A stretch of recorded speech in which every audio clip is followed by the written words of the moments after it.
Hello everyone! Welcome back to the Constructional Approach to Animal Welfare and Training podcast. We are your host. I am Maasa.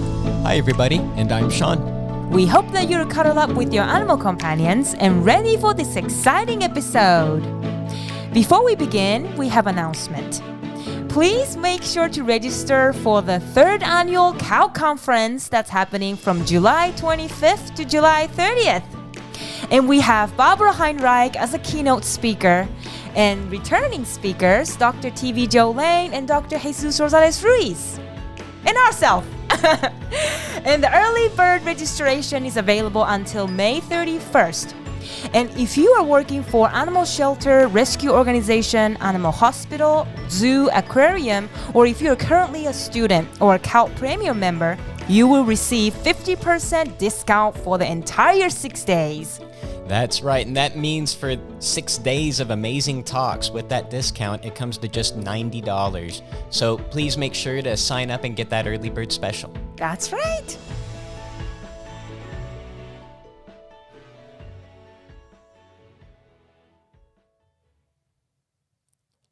And that's actually the perfect segue into the topic for today's show, where we will be talking about constructional affection and how it's applied with different species of animals. And one thing that I do want to touch on right before we jump into this is that constructional affection is a procedure that's designed for animals that are already seeking us out and looking for our interaction. This is for animals that are, perhaps overly friendly, that are already approaching us. We do not use this procedure for animals that are still fearful or shy or aggressive towards us. We only use this for those dogs that are like barking at us, jumping on us, scratching at our legs, and those kinds of things, maybe nipping our clothes. We even use it with separation anxiety and other behaviors too, but it's for those animals that are already friendly and seeking us out. For those horses, it might be the ones that are maybe getting too much into your space. Yeah, getting pushy. Yeah, accidentally, pushing you with their head or something like that. For tortoises, it might be those ones like causing a traffic jam in front of you to get your attention, climbing over each other to get to you. And so it's for animals that are already approaching us on their own, seeking us out. And so that's when we use constructional affection. But an interesting thing about this, reason why I said it was a good segue is because we were just talking about the membership a minute ago and the discount for the upcoming conference. But we have members in there that are, doing different projects as part of Cout Lab and the membership program. And there's a big interest in making systematic procedures like we have already for dogs and like Maasa has made already for horses, but for all sorts of other species. People are looking at applying this with birds and, like I mentioned a second ago, tortoises and all sorts of other interesting animals. And the interesting thing to consider is that, with constructional affection, specifically the interaction guidelines, what we're really focusing on is really the application of affection on a conjugate reinforcement schedule. And Maasa, you're an expert I love this. on conjugate reinforcement. I don't know anyone's tracked down and read as much research on this as you. So, we do have an episode where we briefly, kind of glossed over conjugate reinforcement, in our quick 20-minute episode. But could you give an even shorter description of what conjugate reinforcement is? Yeah, so the conjugate reinforcement schedule is coined by Ogden Lindsley, another pioneer in behavior analysis. And then he did a lot of research with humans using this schedule and then found a lot of, for us, it was a gold. It's a great lesson that we should be learning and then maybe applying when it's needed and when it's appropriate. And the definition of conjugate reinforcement schedule is that whatever reinforcer that you are using is continuously available. So there is no moment where the reinforcer is present and absent. It's always available.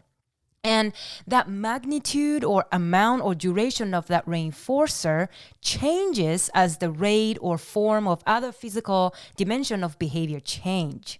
So sometimes the level of the reinforcer is available, but in a different level, it changes as the behavior change. Yeah. And, talking about how important it is, one thing that Ogden had noticed or noted in his research was that just about all social interactions are those that are delivered on a conjugate reinforcement schedule. Another good example is watching a television show, watching a movie, driving a car.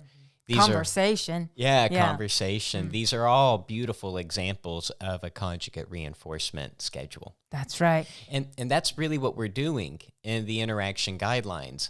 By the animals' different behavior, the responses that they're giving us, we change the amount of this contact, this affection that we're providing them. That's right. And in the interaction guideline, what is beautiful is that the dog, their moment-to-moment behavior changes our behavior. So there is no delay between the dog's behavior and our behavior. It kind of synchronizes.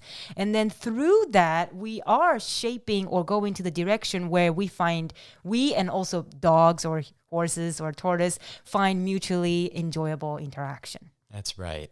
And, this conjugate reinforcement schedule, the cool thing about exactly what Maasa was describing, this moment-to-moment, realization of how, wow, my behavior, it totally controls, how much and how long I'm getting, this reinforcer.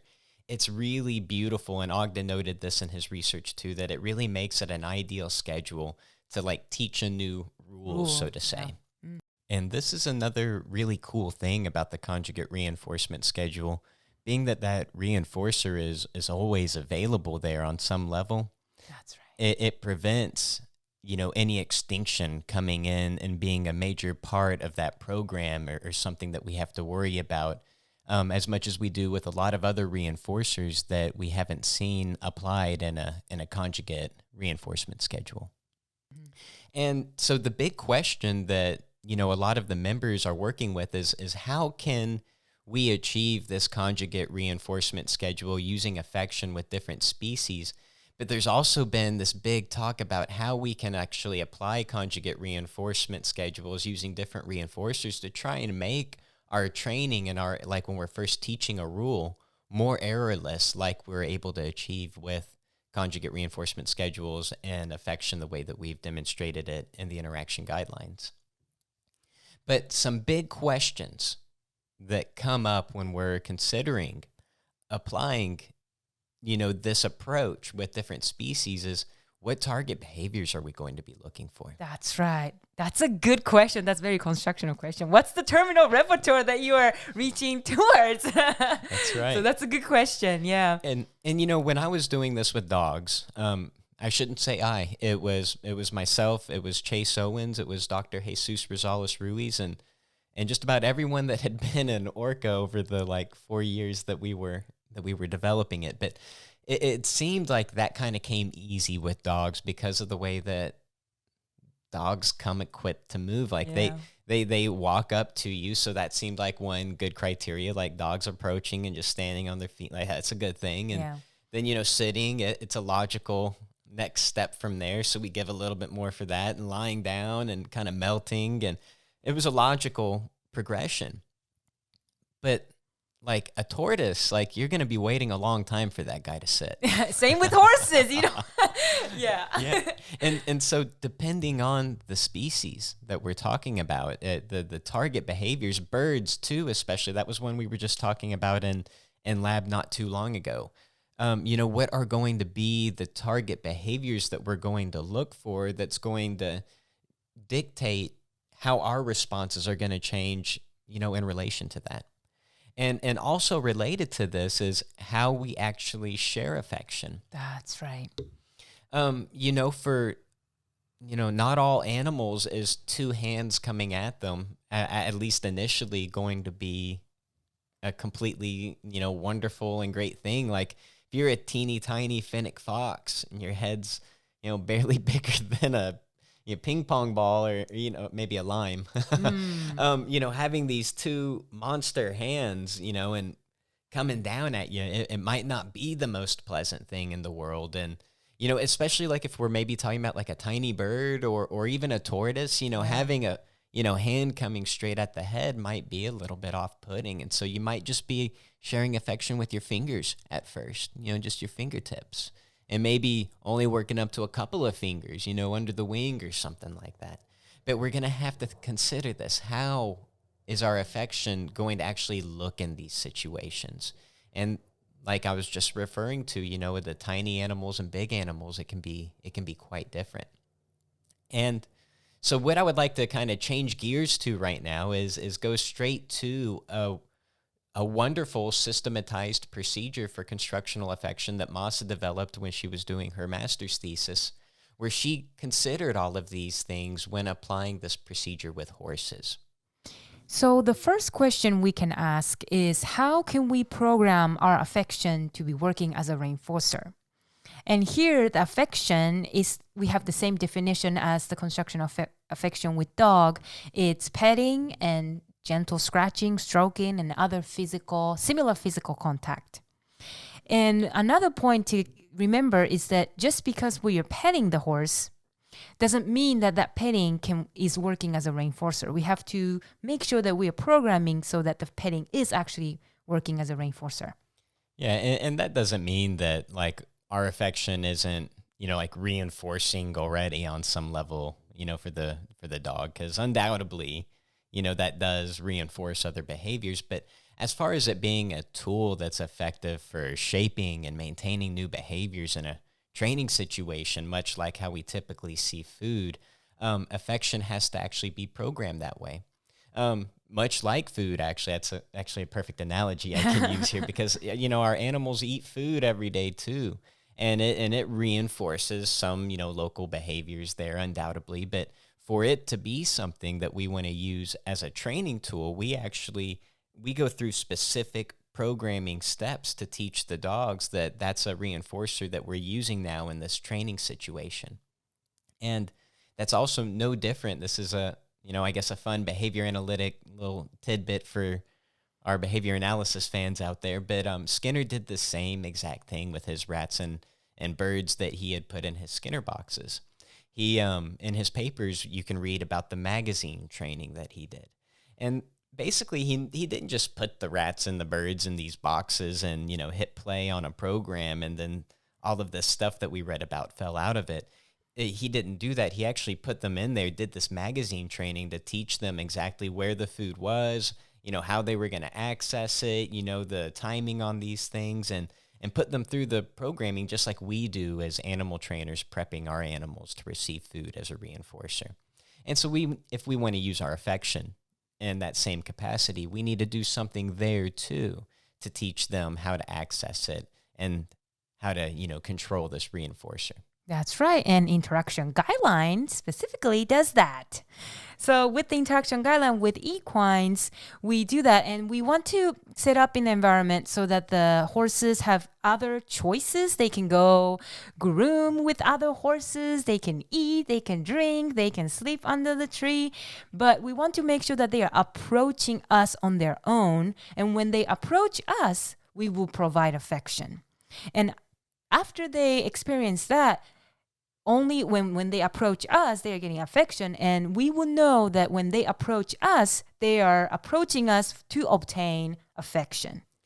So you walk into the pasture and the horse started noticing you and start walking towards you. What you can do is to offer our hands and showing it to the horses. And this offering hands really signals that affection is available if you approach. Yeah, and I think it can also help with a few other things, being that when we offer our hands like that, it also gives the horse like a target to come to. Because often I know a large concern when working with horses or interacting with them is that they sometimes crowd your space, and that can be pretty dangerous for a really big animal, because if they even just step on your foot, that can hurt pretty good when they pancake your foot. And so sometimes it's really helpful to have them, get used to coming to that hand target that is safely in front of you. That way you can kind of help give them a space to be in that is appropriate for both of you. That's right. So when the horse comes and then they approach within proximity, you will start petting. And the part that... And what is proximity? That's right. Yeah. We use the word within arm's reach for dog, but we changed it to within proximity. That is the distance of you taking one step plus arm's reach. And we changed that distance because the horses are larger animal than dogs. So we want to make sure they have a little freedom, little space between me and the equines. Good idea. That's right. Yeah. So when we start petting, and then if they stay within proximity for 5 to 10 seconds while we are petting, we would add our second hand and start petting. And as the horse knows that, oh, all I have to do is to approach and stay within proximity, we will have this, we can share this affection. They will start cuddling you. They will close the distance with any part of the body and cuddling and nuzzling, and they may start offering other parts of the body to be petted. And as we do that, we have better, they will learn better way to ask for and continue to receive affection. Yeah, and one important thing to keep in mind too is that when Maasa and I meet horses that are moving a lot and aren't super calm and really predictable around you, I don't recommend doing these interaction guidelines and free contact open space with them. When Maasa and I meet critters that we don't know as well, especially, even if they appear calm at first, when I'm first meeting these horses and first doing the interaction guidelines, I like to do it on the other side of the fence from the pasture. Yeah. So they can go, like Maasa is saying, they can go to their water and chase birds, go play with the other horses, do whatever it is they want to do, or they can come hang out along the fence line with me where I'll practice this interaction. And when I get to know the horse a little bit and I can predict a little bit more and I know how they do, then I'll, go inside the pasture and I'll, repeat the same process. Yeah, I agree. Yeah, that's an important point. If you don't know the animal, it's better to do it through protective contact. Yeah. Yeah. But, just one thing I do love about this idea about having them be in their open pastures, that so often, we do turn to changing that environment to, make our reinforcers, so to say, more potent. So we might take them out of that pasture and put them in a circle pen to do our training, or take our dogs, for example, sometimes, and we put them in really isolated areas to do our training. And not that that's a bad, thing, anything like that. But to me, it's just, that's not necessarily where I want those behaviors to occur. And so for me and you, especially with a lot of our horses and a lot of other people out there, the target is really to be just kind of hanging out with the horse, and this is the way that we interact together. The interaction guidelines for the dogs are the same. It's about this day-to-day interaction, how we hang out with each other.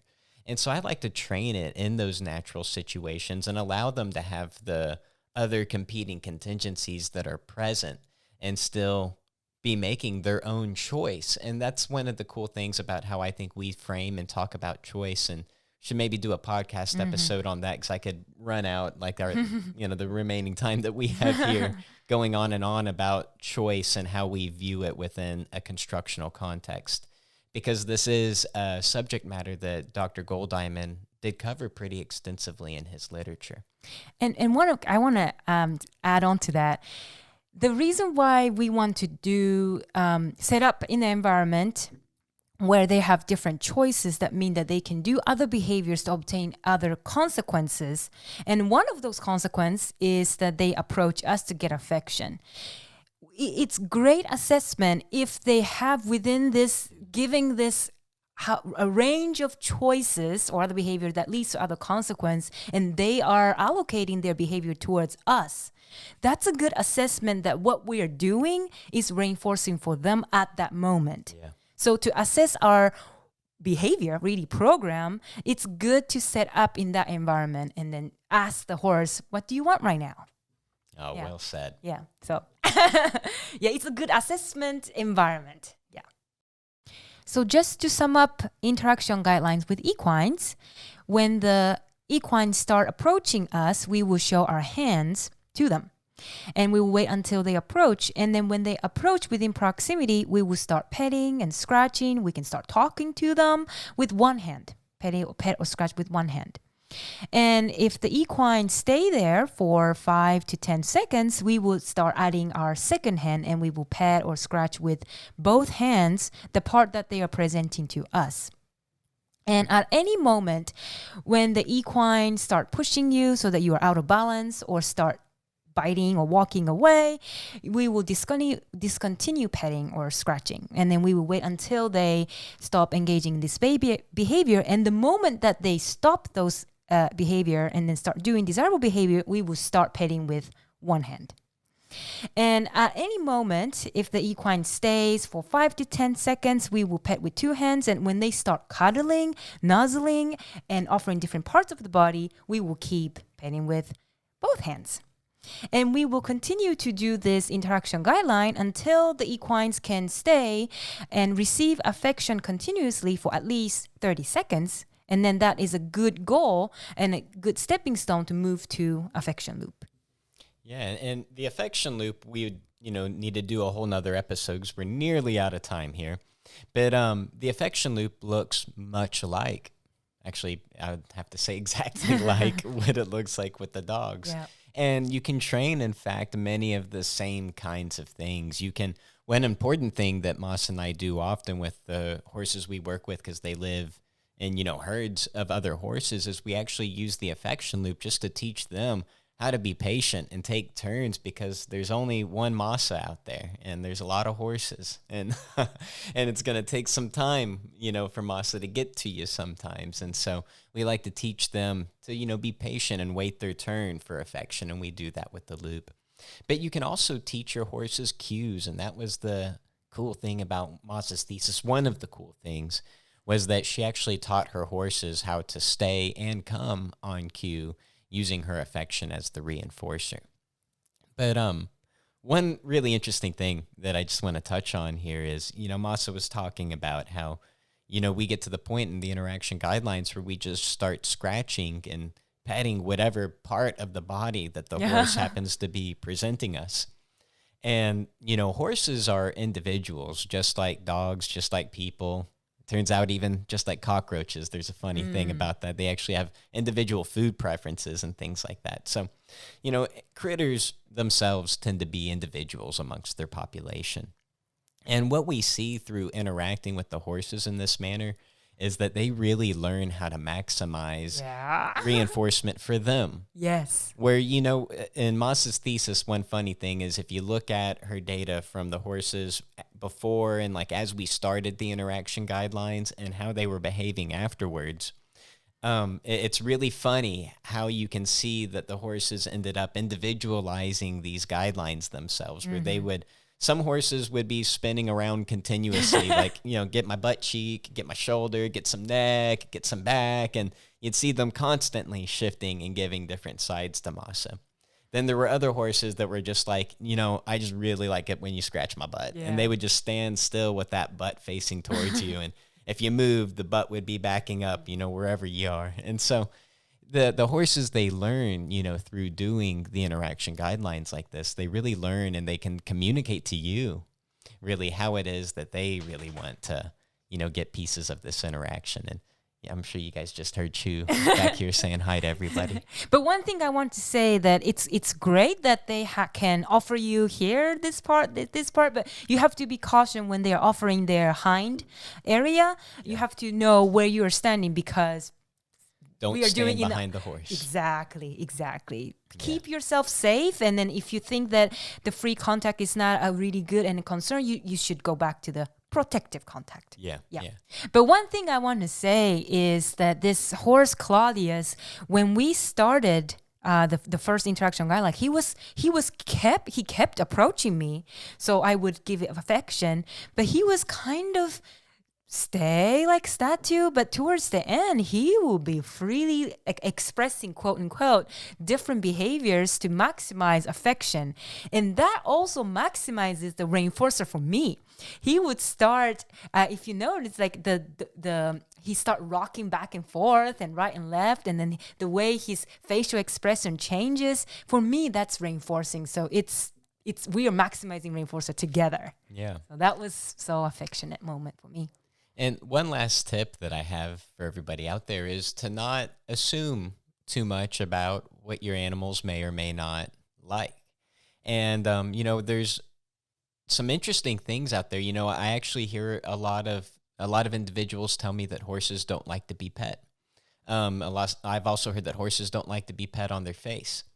And I've got several I got pictures I can show you of horses resting their faces on my body while I'm petting them, and they're just melting all over me.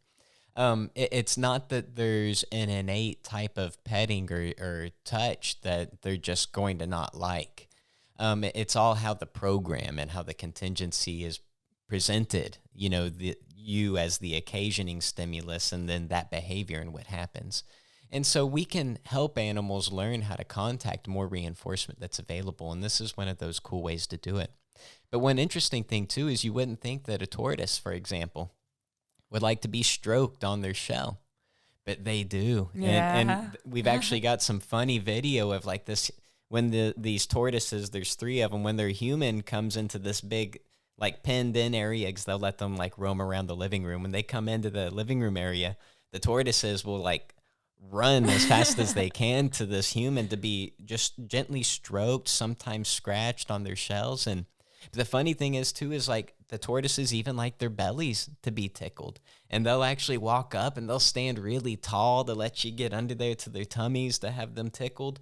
We might assume that some animals might not like these things, but if we set the right contingencies and program it for them to be able to contact the nice things that are available through these interactions, oftentimes we can be surprised. Yeah. So the final quote from Dr. Sue Mako and Israel Goldman and Joe Lane, everything is in the program. It's in the contingency, past and present. So we have to examine the program in a very detail to reach our goal.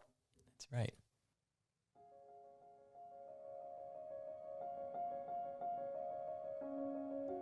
And this marks the end of today's episode. Thank you so much for listening. We hope you enjoy the content, and if you would like to be a part of further development and application of constructional affection, please join the CALP membership. To join the CALP membership, simply go to caawt.com/caawt-membership. Also, check out and register for the 3rd annual CALP conference. We will put the link in the description below.